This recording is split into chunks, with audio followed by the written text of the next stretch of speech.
Some places hold secrets, secrets better left undisturbed. We travel through the veil between worlds, where ghosts of the past refuse to stay buried.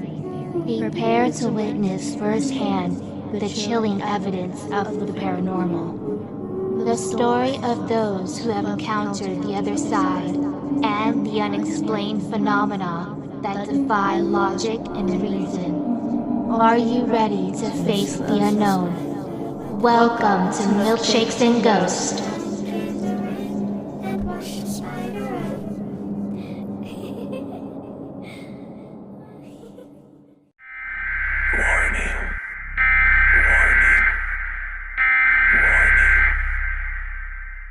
This episode contains suicide, murder, acts of violence, and ghostly hauntings.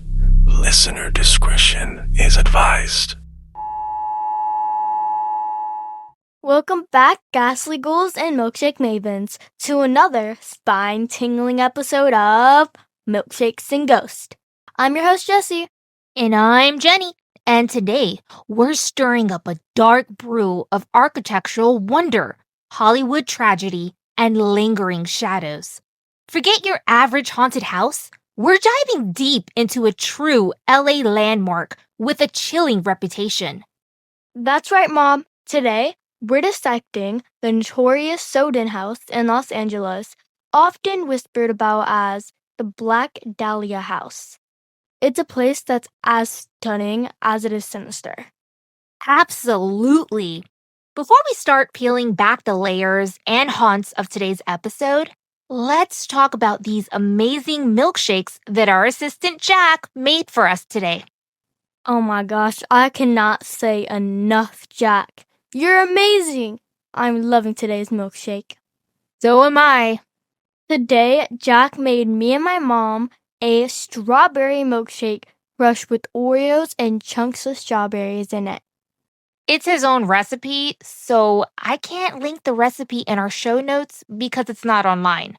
But I will say that he put strawberry ice cream, dairy-free milk, crushed Oreos, and chunks of real strawberries, like Jessie just said. It's simple, easy, and delicious. We love you, Jack! Okay, anyway, let's begin. The story we're covering today is filled with heartbreak, lots of plot twists, murder, and ghostly hauntings. Dim the lights, draw the curtains, and prepare for a shiver. You found Milkshakes and Ghosts, where every tale is a whisper from beyond and every sip brings you closer to the spectral. Before we delve into the gruesome history and the alleged hauntings, let's talk about who exactly was the Black Dahlia. This episode is brought to you by Sinister Brew Coffee isn't your ordinary cup of joe. It's a bold, horror-themed, small-batch coffee company owned by veterans who dare to take your taste buds on a dark and delicious journey. From cosmic creations to cryptid-inspired blends, every roast comes with a sinister twist, handcrafted for those who crave something truly unique. It's not just coffee. It's an experience steeped in mystery, macabre storytelling, and flavors that are to die for. Dare to sip in the shadows and join the Sinister family at sinisterbrewcoffee.com, Where every cup reminds you that the darkness is delicious.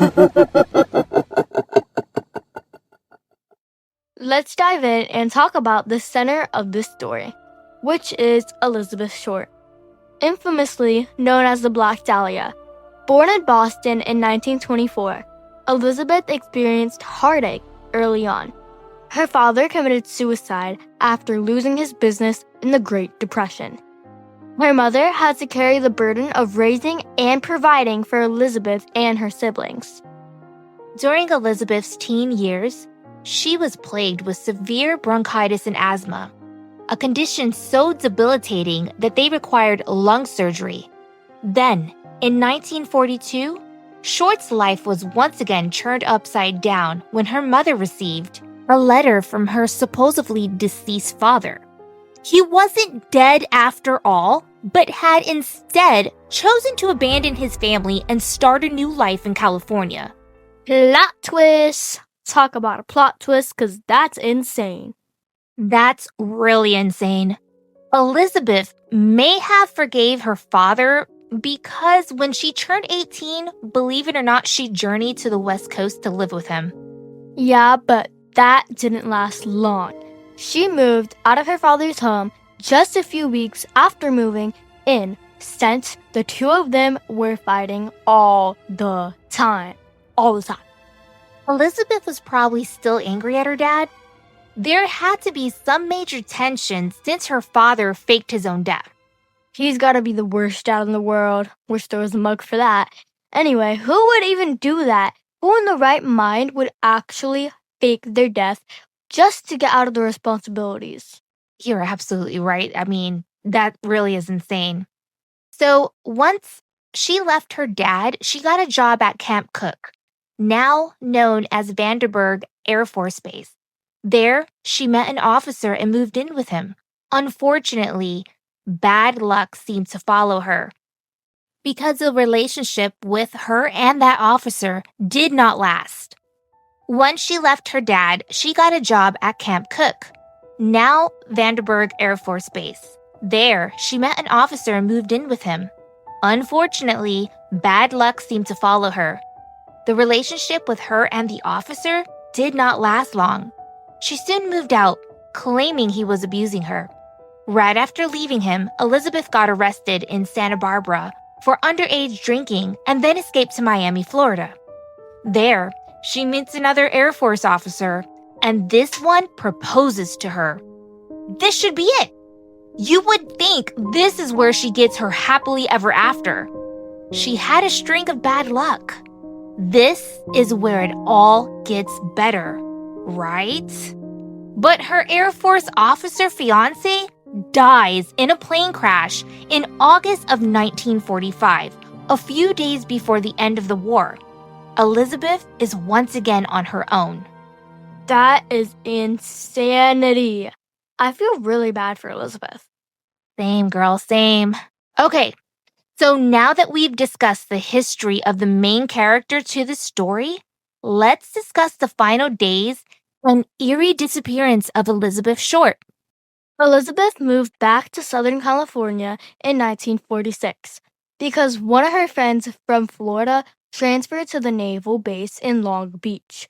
Elizabeth changed her appearance and dyed her hair black, favored dark clothes, and the locals, after a popular movie, began to call her the Black Dahlia. I remember reading that somewhere online. It actually was a writer by the name of Raymond Chandler that had written a film called The Blue Dahlia, which came out in April of 1946. During that time, Elizabeth used to hang out at this soda shop in Long Beach. The people that seen her on a regular basis started calling her the Black Dahlia since she always wore black and had black hair. Exactly. She was beautiful, like slay girl. Okay, anyway, it was a really good look for her. Elizabeth's new life was a desperate scramble. Penniless, she drifted through the hotels, apartments, and boarding houses, often sneaking out to avoid paying rent. For a month, she shared a tiny 2-bedroom apartment with 8 other women. But even that meager cost was too much. She was always hungry, always broke, always on the run. Elizabeth was a ghost even before she died, preferring fleeting encounters with strangers over any lasting connection. The last person to see her alive was a salesman, Robert Manley, who gave her a ride from San Diego to Los Angeles. She'd worn out her welcome with the family who'd taken her in, and Manley picked her up, observing her odd habit of sleeping in her clothes at a motel. He left her at the Grand Biltmore Hotel at 6:30 p.m. on January 9th, 1947, after she claimed she was heading to Berkeley. But Elizabeth wasn't going to Berkeley. She was last seen making frantic phone calls from the Biltmore's lobby. A car arrived, picked her up, and then nothing. No one ever saw Elizabeth Short alive again after she stepped into that car. Her disappearance, shrouded in a mystery and despair, became the chilling prelude to a horror that would forever haunt Los Angeles. On January 15, 1947, the brutally mutilated body of 22-year-old aspiring actress Elizabeth Short was discovered in a vacant lot in Leimert Park. It was a horrific, sensational crime that shocked the nation. And that is a history of Elizabeth's life and death. Mom, before we start discussing the Sowden House, I want to discuss a truly grim fact that I discovered while researching this episode. Awesome. I love hearing your grim facts. The Sowden House isn't the only thing that's said to be haunted by the Black Dahlia. Really? The last place Elizabeth Short was seen is said to be haunted by her as well. What? Girl, tell me more. An employee of the Biltmore in the 1900s named James Moore got in the elevator and someone was already in there. A pretty woman dressed in all black, but never looking up. When the elevator stopped on the 6th floor, he expected her to get out. He even told her what floor it was. As the woman brushed past him, he felt a cold chill. When she got out, she stopped and looked back at him as if she was going to ask for help, but she never spoke. He pressed the button to reopen the elevator, but when he got out, no one was there. Later on, when he looked at the book of Los Angeles mysteries, he recognized the face of the Black Dahlia as the same one he saw in the elevator. Oh my gosh, that is so creepy. It really is. And since then, numerous reports of sightings of the Black Dahlia have surfaced. Guests and employees have claimed to see her spectral figure in the hotel's lobby and on the 10th and 11th floors. Her ghostly presence is always seen dressed in black and never lifting her gaze. While there have been dozens of theories about the Black Dahlia murder, with the most popular lately being the killer that was Los Angeles Dr. George Hodel, as shown by the TV miniseries I Am the Night, it remains one of the most infamous cold cases in American history. A grim reminder of a life brutally cut short and a killer who managed to evade justice. That is so interesting. We're definitely going to talk more about the Biltmore Hotel in future episodes, because this place is a very, very, very haunted. I've heard of the Biltmore Hotel before, and I am so down for discussing it with you in a future episode. So it sounds like a plan. Okay, so now let's talk about the other place the Black Dahlia haunts, because it may just be the place where she was actually murdered. This episode is brought to you by Embrace the enchanting darkness with wicked Salem candles. Spooky, yet delightfully scented. Discover non-toxic, aromatic, long-lasting, clean burn, eco-friendly soy candles in bewitching scents and vibrant colors. Wicked Salem Candles is a healthy alternative for people with allergies or respiratory issues, while also being environmentally friendly due to the renewable nature of soy wax. With these candles, you're not just illuminating your space with a steady glow, you're protecting the environment. These candles are safer and environmentally friendly since they release fewer harmful chemicals into the air when burned. Do you like getting candles with a longer burn time? Well, with Wicked Salem Candles, you'll get just that. These soy candles provide a consistent, unwavering flame, crafted for a lasting brilliance. Wicked Salem Candles are more than just candles. They offer a curated collection of spooky treasures. Discover bewitching room sprays, hauntingly beautiful art decor, and spellbinding accessories. Whether you're preparing for Halloween, celebrating the fall season, or simply love a touch of the macabre, Wicked Salem Candles has something for you. Enjoy a touch of spookiness all year round. Affordable, yet aromatic, long-lasting, environmental, friendly scents. If you're ready to illuminate your path the Wicked Salem way, visit wickedsalemscandle.com. Wicked Salem Candles, so good it's scary. Let's set the scene. The Sowden House isn't just any old mansion. It's a masterpiece of Mayan Revival architecture designed in 1926 by Lloyd Wright, son of the legendary Frank Lloyd Wright. It really stands out.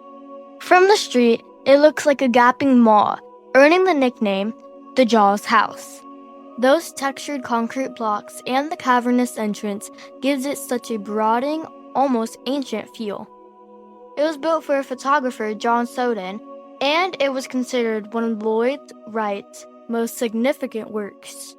And while it's architecturally fascinating, its dark association with one of Hollywood's most infamous unsolved murders is what truly cemented its place in macabre history. And here's where the Sowden House enters the narrative. At the time of Elizabeth Short's murder, the house was owned by Dr. George Hodel, a wealthy and influential physician who became a prime suspect in the Black Dahlia case. Now, it's important to state that the Black Dahlia murder remains officially unsolved. However, George Hodel's son, Steve Hodel, a retired LAPD homicide detective, has presented compelling, controversial evidence suggesting his father was the killer and that the murder itself occurred in the Sowden House. Steve Hodel's theory, detailed in his book, Black Dahlia Avenger. This book suggests not only did his father murder Elizabeth Short, but also used the house, particularly in the basement, as a location for the crime. Like, my mom is trying to eat my chocolate, and that's a crime. Hey, you're sitting here talking and you're so close to me and I'm about to bite the chocolate that you're eating. It's delicious. What kind of chocolate is that? I don't even know how to say this. You are giving it to the wrong person. It's caramel and chocolate together. It's really delicious. There's chocolate on the outside and caramel on the inside. Anyway, he claimed that the police bugged the house during their investigation, recording conversations that implicated George Hodel. And there's a particularly chilling detail from Steve Hodel's research.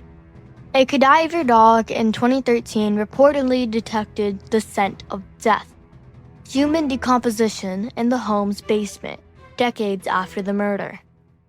Well, that's a pretty strong indicator, even if it's not definitive proof. It certainly adds a layer of grim possibility.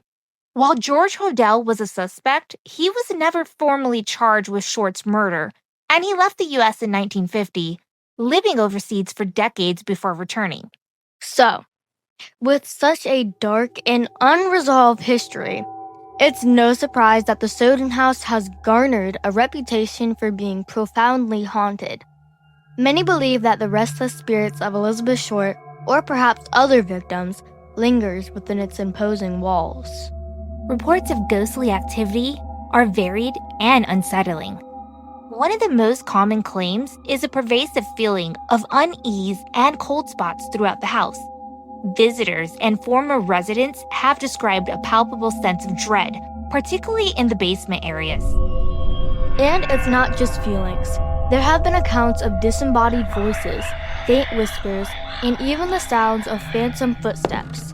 Imagine being alone in that house, hearing whispers echo through those Mayan-inspired corridors. It's enough to send shivers down my spine. One of the most common reports from people who have spent time in the Sowden House, particularly after learning its history, is a general feeling of being watched, or a pervasive sense of sorrow and unease. But it goes beyond that. Absolutely. While Elizabeth Short's presence is often speculated upon due to the strong association with the Black Dahlia murder, direct sightings of her spirit are less common than general shadowy figures.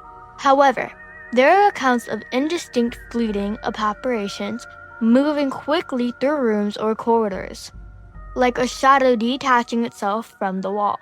You know, it's such a strange feeling I get when I feel like I'm being watched or think I see something from the corner of my eye. And I'm sure everyone goes through this.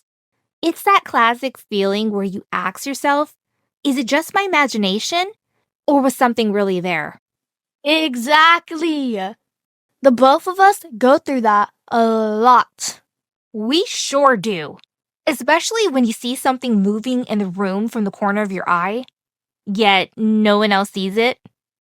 And that's the most chilling kind of sighting, isn't it? When you're not sure if your eyes are playing tricks on you, but that glimpse of movement, that fleeting shape, it just feels wrong. Jesse, we go through this in our own home. It's not just in our house. We've seen things in other people's homes as well. And that can be really awkward because you want to ask that person, hey, did anyone in your home die? Or do you sometimes see things that aren't there in your house? It's just a really awkward situation. That's a great way for people to think you're crazy. And that's why when you and I see things, we just stay silent. Can you imagine I go to my best friend's house and I tell them I see dead people? Talk about instant end of friendship. People outside of the paranormal community world would never understand. They sure wouldn't. Thank God we have such a cool community that actually listens to us. Hey guys, what's up? Poppin'. Don't mind me just watching. Okay, yeah, we really do.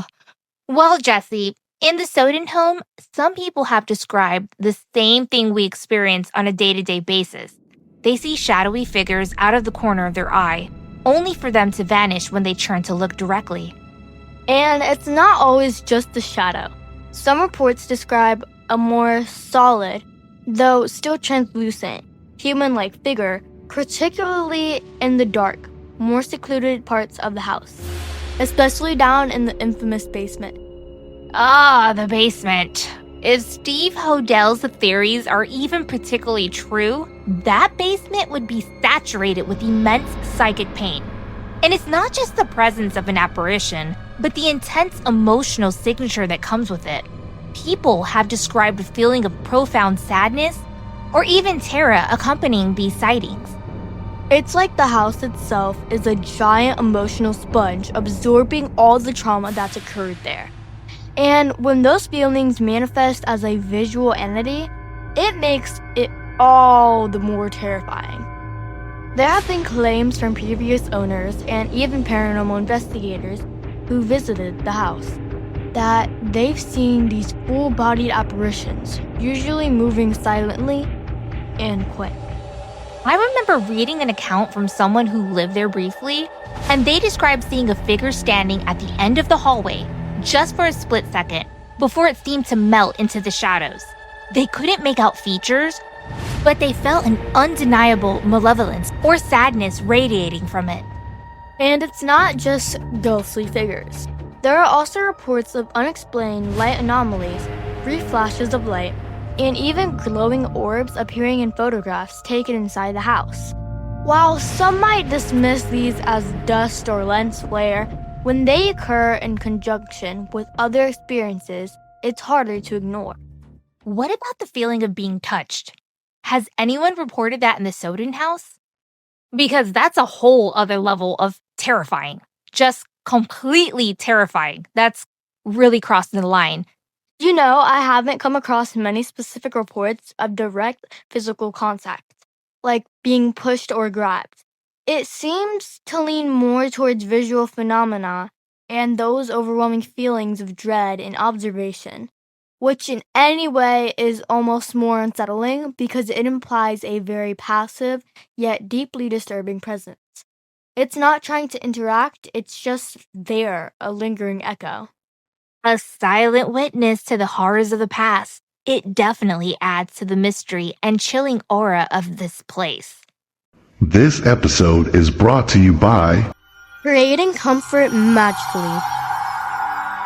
Bare Naturals uses 100% natural soy wax, clean scent fragrances, and natural essential oils. Enjoy a safer way to have your home smelling wonderful. With Bare Natural candles, your home is free of harsh chemicals and toxins. With an eco-friendly and space-saving design, you'll enjoy a safe, sensory experience in the comfort of your own home every time. Bare Natural candles are committed to only using the most natural, eco-friendly ingredients. Bare Natural candles are vegan and cruelty-free. Experience luxury at an affordable price. These candles are a one-of-a-kind quality dedicated to peace of mind, relief, and protection. Begin your journey today. Enjoy code WELCOME for 20% off of an order. Sign up for a free store account to view orders and gain access to your rewards for future savings. Bare Naturals, where fragrance meets enchantment. It's more than just a candle. It's magic. And it's not just the murder connection that gives the house its spooky vibes. George Hodel himself was a rather eccentric character, known for hosting lavish and often scandalous parties at the Sowden House. Some speculate that the house absorbed the energy of those events, contributing to its unsettling atmosphere. Speaking of energy, there's even claims of poltergeist-like activities. Objects moving on their own, lights flickering, doors opening and closing without explanation. Imagine setting down your milkshake, Jessie, and it suddenly slides across the table. Oh, heck nah. Me and the ghost catching hands tonight. Ain't no one touching my milkshakes. Especially you, Mom. Nah, girl, I'd be throwing down with you with that ghost. No one's touching our milkshakes. But honestly, it speaks to the idea of residual hauntings, where intense emotions or traumatic events leave an imprint on a location. The sheer volume of dark history associated with the Sowden House would certainly create a powerful residual energy. It's not a house that screams for attention with poltergeist activity. It's more subtle, more insidious, more watching. Exactly. It's a house that holds its secrets tightly, and perhaps the apparitions are just glimpses into those unresolved horrors. Whether it's the spirit of Elizabeth Short or the lingering energy of Dr. Hodel's dark deeds, or perhaps even other victims, the Stoughton House continues to generate tales of the unexplained. It truly does. And it makes you wonder, if these apparitions are real, what are they trying to tell us? Are they searching for peace? Or are they simply reliving the trauma that binds them to that Mayan-inspired facade? A chilling thought for sure, Mom. The Sowden House definitely leaves you with more questions than answers, and that's why it makes it such a compelling and truly spooky location. Hey, Jessie, what do you think contributes most to the house's haunted reputation? Is it the architecture, the history, or a combination of both? That's a great question, Mom. I think it's a combination. The architecture itself, with its imposing, almost fortress-like facade, already evokes a sense of mystery and even foreboding. It's not a welcoming, cozy home. It's a grand, perhaps even intimidating structure. And then you overlay that with the sheer horror of the Black Dahlia murder and the disturbing allegations against George Hodel. That kind of profound human suffering and unresolved evil leaves a lasting stain, in my opinion at least. It's like the walls themselves absorb the trauma, you know? Exactly. And the fact that the case is still unsolved, that there is no definitive closure. And let's not forget the sheer intrigue, Hollywood, true crime, an architectural marvel. It's a potent cocktail for urban legends and ghost stories. This episode is brought to you by... Tired of the same old coffee routine? Craving a cup of paradise? Introducing Kona Coffee House LV. Bring the magic of Kona coffee straight to you, wherever you are. Kona Coffee House LV uses only the finest 100% organic Hawaiian Kona coffee beans, made by perfection by Sammy Scrumptious herself. These gluten-free and preservative-free beans are a rare specialty, offering a unique and unforgettable taste experience. No need to wait in line. Kona Coffee House LV is mobile, delivering a taste of paradise. Book Kona Coffee today for corporate events, parties, venues, and so much more. Follow Kona Coffee on Instagram at Kona Coffee House LV for updates on upcoming events. Visit their website at KonaCoPale.com to learn more and schedule your Kona Coffee experience today. Don't miss out on this exclusive opportunity to savor the world's finest coffee. The house has been featured in numerous documentaries and even fictional works, further cementing its spooky status. It's become a character in its own right in the lore of Los Angeles. People are drawn to it, not just for its architectural significance, but for the chilling possibilities of what might have happened within its walls. And while concrete evidence of hauntings is always elusive, the consistent reports from different individuals over the years do give it pause. When multiple people experience similar phenomena, cold spots, strange sounds, feeling of being watched, it's harder to dismiss it as mere imagination. It really does make you wonder, is it the lingering presence of Elizabeth Short yearning for justice? Or is it the dark energy left behind by George Hodel and the alleged atrocities committed there? Perhaps a combination of both. The house has changed hands several times since the Hodel era, the various owners attempting renovations and even trying to distance it from its grim past. But it seems no amount of redecorating can truly erase the shadows. And perhaps it shouldn't be erased. In a way, these haunted houses serve as a morbid reminder of past events, keeping the stories alive, even the tragic and unsettling ones. A very good point, Jesse. The Sowden House stands as a testament to architectural ambition, but also to a dark chapter in Los Angeles history. It's a place where beauty and horror intertwine, and where the echoes of the past refuse to be silenced. Well, Mom, that was a chilling deep dive into the Sowden House.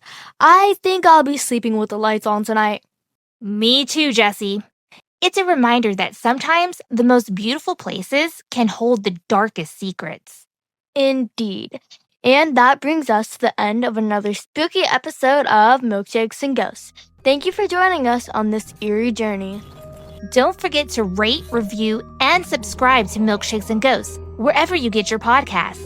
And if you have any spooky stories or haunted locations you'd like us to investigate or discuss on our show, send us an email or slide into our DMs on social media. Stay spooky, stay safe, and always remember to check under your bed and maybe consider a nightlight for your Sowden House-inspired dreams. Wait a minute, Jesse. Don't send our listeners away just yet. Let's let them cling to the edges of their seats a little longer for our ghoulishly good bloopers. Consider our bloopers your post-possession laugh track. After we stirred the cauldron of all things creepy, we unearthed our funniest fumbles and our most spectral slip-ups from the shadowy corners of the recording booth. Do you possess a chilling tale? One that claws at the back of your mind, begging to be unleashed upon our unsuspecting listeners? Or perhaps a ghostly, ghoulishly shout-out for our fellow mortals? Conjure up an email to milkshakesghost@gmail.com. And for those who dare to seek us out, you'll find us lurking in every digital shadow: TikTok, Instagram, YouTube, Threads, and X, formerly known as Twitter. This episode is brought to you by... Looking for a reputable notary republic at an affordable price? Well, look no further. Mrs. Ashley Lutchman is now taking appointments and accepting new clients. Jesse and I needed some documents to sign for our podcast. We wanted someone with experience who was well-known and didn't cost a fortune. That's right. One of our good friends had worked with Mrs. Lutchman regarding some legal paperwork they needed notarized and recommended her to us. She was professional, efficient, and affordable. If you need important documents notarized, email Ashley Lutchman at ashleylutchman@gmail.com. Ashley Lutchman can be found on Instagram and TikTok. I will link her socials and her email in our show notes. Ashley Lutchman is remote and commissioned in the state of Florida. For exclusive spectral content that will curdle your blood and to lend your support to our macabre mischief, we invite you to become a Patreon member at patreon.com/milkshakes and goats. All of our digital haunts, every link to our unsettling presence, are waiting for you in the show notes. That's right, brave souls. Patreon members don't just unlock otherworldly perks. They gain access to free relics and forbidden knowledge. Check it out.